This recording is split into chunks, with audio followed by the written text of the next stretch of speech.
depression, it's gone. The fight against unhappiness, I won. He worked.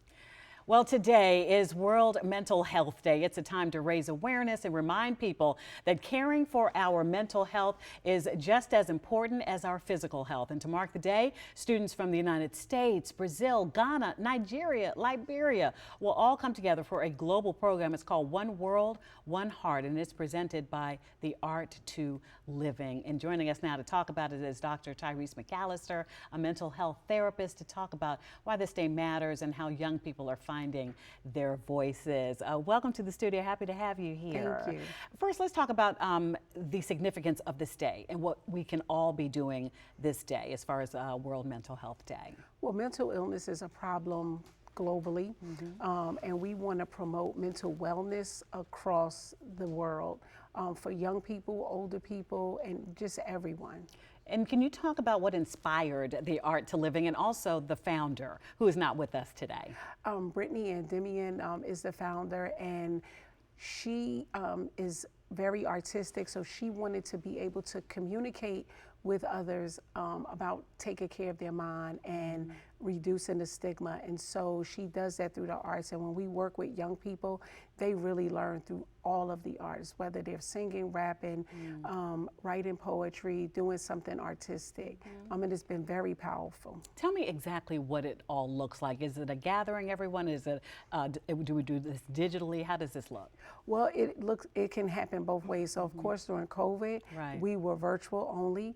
In some schools and then other places around the world, but also we also do some face-to-face things where we gather, we meet weekly with the young people and have a different subject each week and talk about our mental health and wellness. How has it grown to be a global movement?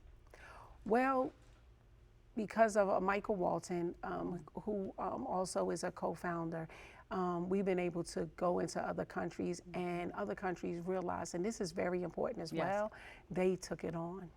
Because often we see, depending on the different cultures and what have you, that the stigma is real right here in the United States. But I would think also, and in some areas, really amplified around the world, really difficult to get the help you need and to even talk about, what's on your mind. You're absolutely right. In other parts of the country, they don't talk about it, they don't acknowledge it, they don't have access to treatment the way we do in the United States. While we leave a lot to be desired as we look at mental illness, other places do have it worse.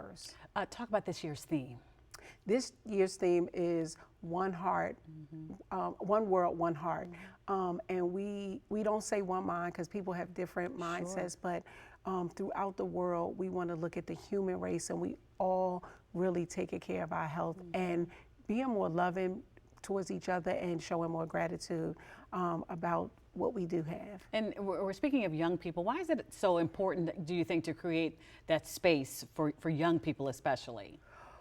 Well, it changes the trajectory of your life. So if you start taking care of yourself at a younger age, then you avoid a lot of pitfalls. You can deal with some of the traumas that you may have experienced and some of the mental illness. And I think young people are the pulse. And so if we get them to change their mind, then hopefully we can change the stigma. Older people, they've been stigmatized for years, and it's harder to change.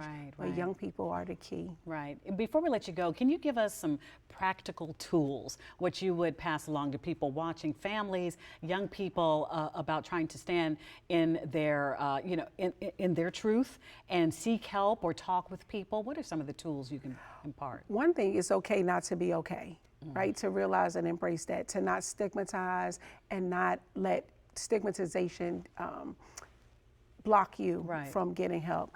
There are mental health therapists here in the United States. We're very fortunate to have the 988 number, mental health, there's mobile crisis. So there's lots of different ways that people can get help. So we want people to know that there is help and to be able to address it. Right. And lastly, is there any way for people watching to get involved, or is it just something happening that we can all appreciate from afar and maybe hope to join next year? Yes, so go to www.thearttoliving.com and register at 11:30. We have a program. We'd love to have people from the United States. We have a lot of people from across the world to join us.